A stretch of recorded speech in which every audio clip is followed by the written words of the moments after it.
Hi hello friends, എല്ലാ കൂട്ടുകാർക്കും മൗനരാഗത്തിൻ്റെ പുതിയൊരു റിവ്യൂയിലേക്ക് സ്വാഗതം. നമ്മുടെ ഗംഗപ്രസാദിനെ പേടിച്ച് എല്ലാവരും ഒരുമിച്ച് ഒരു വീട്ടിൽ അങ്ങനെ താമസിക്കുകയാണ്.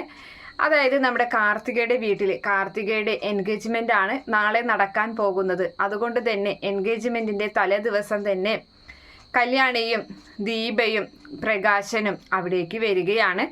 അതുപോലെ തന്നെ ബൈജുവും അവിടെയുണ്ട്. അങ്ങനെ എല്ലാവരും കൂടി നല്ല സന്തോഷത്തിൽ തന്നെയാണ്. പ്രകാശൻ ദീപയുമായിട്ട് വരുന്ന സമയത്ത് പ്രകാശൻ്റെ കയ്യിൽ എല്ലാവർക്കുമുള്ള ഡ്രസ്സൊക്കെയുണ്ട്. എന്തായാലും ദീപയ്ക്കും അതുപോലെ ലക്ഷ്മി അമ്മയ്ക്കും ഉള്ള സാരി നല്ല അവന് ഇഷ്ടപ്പെട്ട നിറത്തിലുള്ള, അവർക്ക് ഉടുത്താൽ ഭംഗി ഉണ്ടാകുമെന്ന് എന്നുള്ള ഒരു ധാരണയിൽ ഇഷ്ടപ്പെട്ടൊരു സാരിയൊക്കെ വാങ്ങി രണ്ടുപേരുടെയും കയ്യിൽ കൊടുക്കുകയാണ്. എന്തായാലും പ്രകാശൻ നേരിട്ട് തന്നെയാണ് ലക്ഷ്മി അമ്മയുടെ റൂമിൽ കൊണ്ടുപോയി അത് കൊടുക്കുന്നത്. അത് കണ്ടിട്ട് ലക്ഷ്മി അമ്മ പറയുന്നുണ്ട്, നല്ലതാണ് എന്ന് പറയാണ്. അപ്പോൾ ഇത് നിനക്ക് ഇഷ്ടപ്പെട്ടാൽ നീ ഈ നാളെ മോളുടെ എൻഗേജ്മെൻറ്റിൻ്റെ സമയത്ത് ഇത് ഉടുക്കണം എന്ന് പറയുമ്പോൾ ഞാൻ എന്തായാലും ഉടുക്കും പ്രകാശേട്ടാ എന്ന് മറുപടി പറയുകയും ചെയ്യുന്നുണ്ട്. അങ്ങനെ കല്യാണിക്കും കാർത്തികയ്ക്കും ഒരുപാട് സന്തോഷമാവുകയാണ്. രണ്ടമ്മമാരും പ്രകാശനെ സ്നേഹിച്ച് തുടങ്ങിയ ഒരു കാഴ്ച കണ്ടിട്ട് അങ്ങനെ അവരങ്ങനെ കളിയാക്കൊക്കെ ചെയ്യുന്നുണ്ട്. പ്രകാശന് ഇഷ്ടപ്പെട്ട ഭക്ഷണം തന്നെയാണ് ദീപയും അതുപോലെ ലക്ഷ്മിയും കൂടിയിട്ട് ഉണ്ടാക്കുന്നത്. പിന്നെ ഇപ്പോൾ ഹാർട്ടിന് കംപ്ലൈൻ്റ് ഒക്കെ ആയതുകൊണ്ട് തന്നെ അവൻ ചപ്പാത്തിയും സാധനങ്ങളൊക്കെയാണ്, അതുപോലെ മുട്ട റോസ്റ്റൊക്കെയാണ് ഉണ്ടാക്കി കൊടുക്കുന്നത്. പിന്നെ ഷുഗർ ഉള്ളത് കൊണ്ട് പാവയ്ക്ക ജ്യൂസും പാവയ്ക്ക ഉപ്പേരിയും കോവയ്ക്ക ഉപ്പേരിയും ഒക്കെ ഉണ്ടാക്കി അങ്ങനെ ഇഷ്ടപ്പെട്ട വിഭവങ്ങളാണ് ഉണ്ടാക്കുന്നത്. അപ്പോൾ കല്യാണി കളിയാക്കിയിട്ട് പറയുന്നുണ്ട്, അത് ശരി, ഇപ്പം നമ്മളൊക്കെ ഔട്ടായി, അച്ഛന് ഇഷ്ടപ്പെട്ട ഭക്ഷണമാണല്ലേ ഇപ്പോൾ ഉണ്ടാക്കുന്നത്, ഞങ്ങൾക്കൊന്നും ഇല്ലല്ലേ എന്നൊക്കെ ഇങ്ങനെ ചോദിച്ച് കളിയാക്കുന്നുണ്ട്.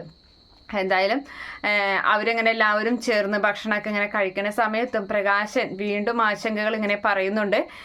ഇതിലൊന്നും ഒരു കാര്യമില്ല, ഇപ്പം നമ്മൾ മനസ്സറിഞ്ഞ് സന്തോഷിക്കാനൊന്നും പറ്റില്ല. കാരണം ഒരുത്തൻ ആശുപത്രിയിൽ നിന്ന് പുറത്തിറങ്ങിയെന്ന് കേട്ടപ്പോൾ അന്ന് പോയതാണ്, ഒരു മനസ്സമാധാനമില്ല.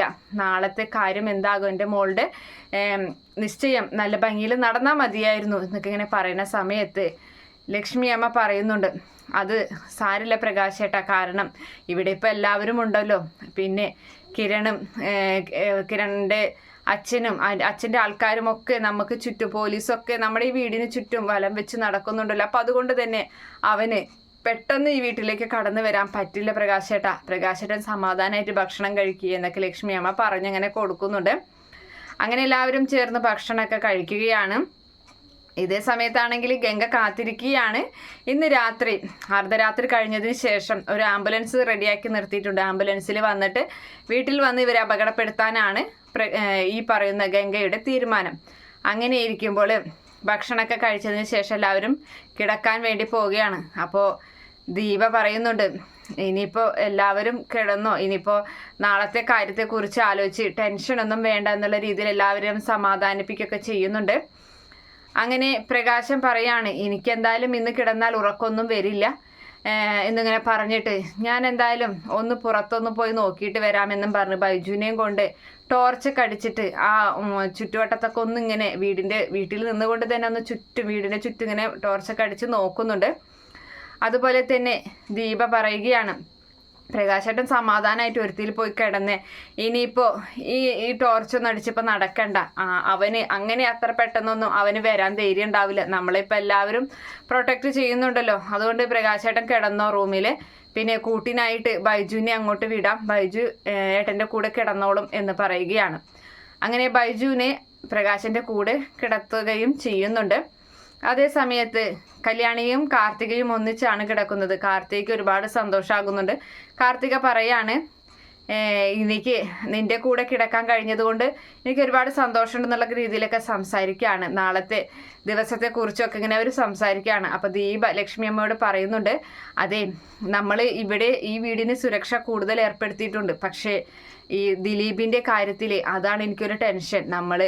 അവനെ ആരെങ്കിലെയും നമ്മളെ കരയിപ്പിക്കാൻ വേണ്ടി, നമ്മുടെ ഇഷ്ടപ്പെട്ട ആരെങ്കിലും നശിപ്പിക്കാനാണെങ്കിൽ ഒരുപക്ഷെ ദിലീപിൻ്റെ വീട്ടിലേക്കായിരിക്കും അവൻ ചെല്ലാൻ പോകുന്നത്.